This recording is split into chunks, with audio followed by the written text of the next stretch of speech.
Happy New Year, everyone, and welcome to What's Hot. There's a lot of things that happened over our hiatus, and here to discuss is Caleb Dillon, criminal justice student here at Fayetteville State, and Deja Daniels, student leader here at Fayetteville State University. What's going on, everybody? Hey. Hi, Caleb. Happy New Year. Happy New Year. Happy New Year. Let's get started here we want to first acknowledge the people that were affected by the unprecedented wildfires in LA County. Roughly 180,000 people were forced to leave their homes, and there are no official death tolls in the neighborhood over there in LA County. Our thoughts and prayers are with everybody over there. It's so devastating over there, right, Deja? Mm-hmm. Yeah, it's really devastating. Yeah. Sad to see, actually. Sad to see. Yeah. And Caleb, I think you brought it up in our production meeting before the show.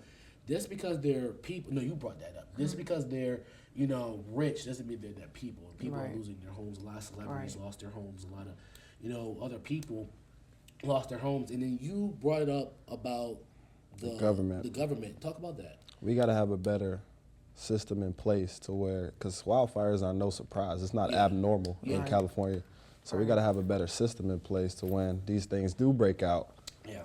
We can adjust. Yeah. So. Yeah, like I said, our thoughts and prayers are with anybody affected over there. Today's also, we want to acknowledge, is MLK Day. This is a HBCU, I believe, right? So we're going to honor our Black excellence. So MLK Day is a day that we honor the life and legacy of Dr. Martin Luther King Jr. This day honors his life and legacy and encourage Americans to volunteer in their communities. This is also a day to reflect on the needs we need in social change. So the question is this. What social change do we need in America, Caleb? We need a lot. Yeah. Starting with we need to inform who we really are. Like when I say inform of who we are, there's a lot of false narrative of colored people in the United States of America. Yeah. It's a lot of false information that we're violent. Yep. When you look at it, that's not true. Yeah, true. We're not violent. We actually don't even lead the United States in crime. Yep. So I feel like we got to do a better job of teaching our kids that just because you're seeing all these black faces on the news, that ain't accurate, because when you look at the statistics of crime, we're not at the top. Yeah. So that's how I feel about it. Yeah. Just to piggyback off of Caleb, I 100% agree as far as the false narratives. I feel like the internet definitely paints a certain picture about African Americans that isn't true. Being black is being excellent. Yeah. And to know that we are comfortable in our skin and we're a certain type of standard that we set that other people don't see or they don't acknowledge, it's really heartbreaking to see a lot of black people get disrespected on a daily basis. You could have a certain position at your job, and you're still getting bashed for it. You could do the best thing, and you're still going to get talked about. So we saw that with President Obama, saw that with Madam Vice President Kamala Harris. So I feel like we have to work, especially black women, because you're black women at the table. Black women have to work as much, 10 times as harder as black men, and are underpaid. And hopefully on this day we honor Martin Luther King's legacy, where we need to be that change. We need to enforce these lawmakers, these politicians, to be that change in our society. So like I said, today we're going to honor Dr. Martin Luther King Jr. Happy MLK Day. All right, let's get to a story that is really special and dear to my heart. Wendy Williams broke her silence. This is funny to you. This is not funny, but funny. But Wendy Williams broke her silence about her conservatorships for the first time in a while. The former daytime talk show host told her side of the story on The Breakfast Club on Thursday. Take a listen.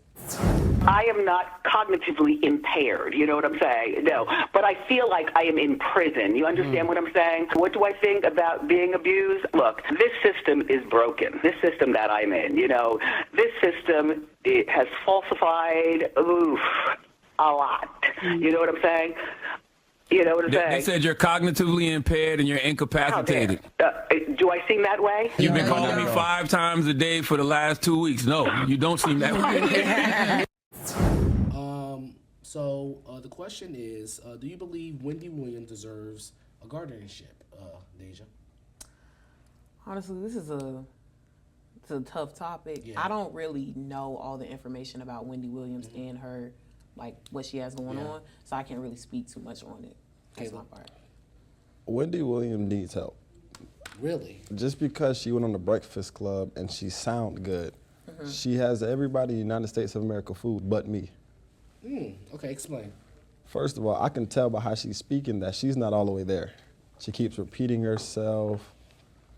Like, it's something's not there. Yeah. Everything ain't right in her head. Now, should she not be able to see her father? No.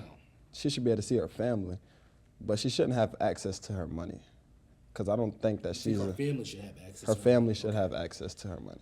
She's not in the right headspace Yeah. to have access to that amount of money. Now let me bring something out. Oh, There's Lord. a story behind this mug here. This is why, if you know me, I collect mugs. Wendy Williams is one of the reasons why can we get a close up of the mug? Wendy Williams is a reason why I'm in media. Let's get that out of the way. So, for her, she was at her top. Now, a lot of things happened she went through a divorce. You know, her husband cheated on her and had another baby with another woman. And she was still paying alimony for him while still having to produce a daytime talk show. Then, on top of that, COVID. So she had to be by herself. Her son was in college in Miami, over there in Florida. So she had to be by herself. She had a dog at one point. She lived in Jersey, a nice house in Jersey. So that was tough for her. And it was just her and her cats, and she was lonely. And I think when you see that, you know, what would you do? I'm not saying me personally, but I don't blame her. Alcoholism happened. She went back to drinking alcohol, and it was really tough. And on top of that, after COVID, her mom died. So that, and she lost her talk show. So it was like a rabbit hole, stuff on top of stuff on top of stuff, where when you went to this rabbit hole, and it kind of takes a toll on, it will take a toll on a person when you lose all that stuff all in a matter of probably 2.5 years. You know, she was on daytime television for going on, I think, 13 years. She had 13 seasons. And she averaged about, I think, 2 to 5 million viewers a day. And people went to watch Wendy because she gonna say like she means it and unfilteredly. And for this conservatorship, it's about money. Right. It really is about money. It's kind of bothersome because when we see other people like to compare this with Britney Spears. I don't know if you guys are familiar with the Britney Spears thing, but it's kind of different because Britney Spears, her family was on the side of the conservatorship. Yep, that's true. Not the other side where the family is trying to fight for her money. For Wendy Williams to say she only has $15 that she has access to. Allegedly. Thank you for that. It's kind of bothersome when she made a great living being a talk show host, former radio host. You know, I think she made about $8 to $10 million a year just to sit in a purple chair and say like she means it. So, and she did that for a very long time. So it's kind of bothersome to see that even her own son can't really go see her. Don't know where she's at. Can't have access to her. She can only call them. She can't call. They can't call her. Yeah. It's kind of sad. It is. It really is sad. So I'm sending healing energy to her niece Alex, who's a news anchor in Miami and Florida, who really has been advocating for her son. For her aunt. So major props to her. Sending healing energy to Wendy. All right. In other news, let's get into one of your favorite topics. Your favorite guy. The Heisman Trophy winner Travis Hunter deleted his Instagram after receiving backlash with his relationship with his fiance. Critics took to social media platforms calling out his fiance for not standing up when he was awarded the Heisman Trophy, and you know he called her a gold digger, saying that she's not supporting him, and it's all that stuff. And she took to TikTok and explaining why she didn't stand up and all that stuff. The question is, what's your thoughts on the situation, Caleb? Here's the thing. The community in general, they'll drive your name in the street and then name the street behind it. Okay. So what they're doing to Travis, it's all a part of his journey. But he has to not let it get to him, and he has the best mentor on earth, as in Deion Sanders. So Deion is already mentoring him. He already told Travis, like, you cannot disable your Instagram and stuff because you have deals. You got Adidas. So you have to have your social media up because you got to promote your sponsors. Yeah. So, but Travis, he's gonna be okay. I mean, he's the best player in the world, in NFL and college football. Oh, that's a blasphemous thing. NFL. and college. Plus Travis college. Hunter is the best. He's not better than Patrick Mahomes or. He's the best athlete in the world. Oh. That's debatable, but okay. Okay. All right. He just won the Heisman. James. To remember that memory. Right. Remember him getting that trophy. Right. What's But your all- take? Not Ashton Genty, but hey. All right. As far as Travis Yeah, himself or no, the the whole situation, situation? yeah. Well, I just thought that it was kind of a little odd. Yeah. I definitely did see when Dion had to nudge her a little bit to stand up, Yep. considering that the whole family stood up. We knew he was going to win the Heisman. Yeah. You know, his family was on the front row, Well, so everybody. I mean, we knew he was You going to win did. it. But Everybody but Cook. everybody but you. Like, we knew he was going to win that. Yeah. They put his family on the front row. But I don't know, maybe she wasn't thinking about it. You know, there's a lot going on with it. There's a lot of allegations coming out about her. So, Well, Caleb, you have some background about, you knew people that she grew up with her. Well, she grew up in my neighborhood. oh, Yeah. Yeah, that's this- the tea, yeah. pump the brakes. Yeah, this hits home. So the allegations are not surprising me Oh. Hold on. because we did attend the same school. So Hello? the allegations are not surprising me, and I'm gonna leave it at that. digging.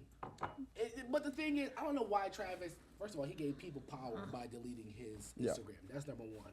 Yep. Number two, when you're a public figure, people are going to care what you do. Yeah. But the thing is, he's the one that puts his relationship out there. Yeah, they do. So, They do. and you can't get mad when people comment about it when you got over like 2 million followers on Instagram, or probably a little bit more than that. Yeah, I think it's around 10. Yeah, $10 million. 10 million followers on Instagram. So, and then he's signed with Adidas. He's NFL prospect. People are going to be in your business. Right. So, especially he's a black athlete. People are going to be in your business. Yep. And you can't be mad when you put. It's not like people went digging for it. Well, they No, did. but They Dug a did. little bit. Dug a little bit, but Definitely dug. it was public There's some information. holes there. Dug. There's some holes there. No, they definitely took It a was, shovel it was at that. public Oh. information. Though. Some of it was. Yes, because he's the one that publicized his relationship. He's the one that keep those, and she's the one that threw him under the bus, saying, "Oh, I didn't like him at first because what's the name? He was in a relationship, so I didn't respond to him, all that stuff."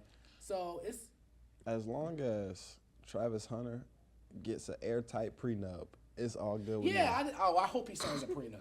That's one Airtight. thing I hope. 'cause You gotta they- sign that prenup, They bro. get married next year, so Airtight. Yeah, yeah. No 'cause- loopholes. No loopholes. No loopholes. Airtight. She will get probably everything and then some. Yeah. Especially if she has his child. Yeah.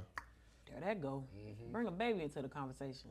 And it won't surprise me if they have a kid soon, Probably the next year. knowing her history.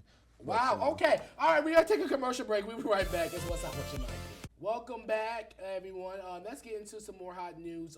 Two former Philadelphia Eagles stars are gearing up to coach some HBCU football. Former quarterback Michael Vick is officially named as the head coach of Norfolk State University, and his former teammate Deshaun Jackson was named the head coach of Delaware State University. Caleb, what does this mean for HBCU football? It's great. Yeah. Seeing some NFL caliber guys come back and coach HBCU. Yeah. That's pretty great. good. And it's called the Deion Sanders effect, The prime effect. the prime time effect. Because you don't get that without Deion. Well, he didn't leave, but okay. Yeah, he left, but you would leave for your kids too. Okay. To get Shador that number one quarterback spot in the draft, you had to leave Jackson State. That's debatable. You think Shador was going to get the number one? He was going to get drafted. But number one, the first quarterback out, He could have broke some records. Could have made history. Jackson State wasn't going to do it. Well, he wasn't. He had to be battle tested. He wasn't a winner, as you would say, at Jackson State. So that's fair. I mean, he won. He didn't win. He didn't win. In your case, so let me give you some background. So Yeah, because I don't know. Caleb says you're not a winner unless you win championships. Yeah, that's true. Oh, He did not win. I didn't say he was a winner. I said he won. He didn't win. which championship? He won. He didn't win any HBCU championships. What championship? The Celebration Bowl. He lost one game Lost two Celebration Bowls back to back. in different seasons. He lost one game per season. And those games mattered. It did. So you're saying He won is his a conference And championship. you know, conference. You can win the AFC. You can win the NFC. You think people don't care? Oh, NFC championship. No, they would care about the World Super Bowl championship. So Agreed. in But at the HBCU, end of the day, he still won. he didn't win. the Shador celebration bowl? Sanders He didn't is win a the winner. Celebration Bowl. What did he win? He didn't win. He won the Who's conference. the number one paid NIL football player? It was Shador. He's a winner. He won that. Oh, you're talking about money wise. You're not talking about on the field. Oh no, he won on and off the He field. didn't win on the field. He did. He won the regular season. Yeah, he didn't win. This ain't my type of convo. I got lost. I done got But no, lost I long think ago. that this brings we kind of go off on a tangent, but this HBCU brings HBCU to light. Michael Right. Vick is definitely a legendary quarterback, especially when it comes to black quarterbacks. I think about him. I think about Cam Newton, now Lamar. So those type of people, have a big effect on culture, and I think they're in the same conference, the MEAC. There's Howard, there's Norfolk State, there's South Carolina State, there's North Carolina Central, and Dell State. So when it comes to football, so those schools are really great schools when it comes to those programs. Now I think that these two coaches are going to bring more eyes to the NFL draft. We're going to see a lot more HBCUs going, players going into the NFL draft. Hopefully being on NFL rosters in the future. So that's one thing I definitely look forward to. Deja. Shema? Okay. Okay. Hey, go football. I'll go football. Yeah. Okay.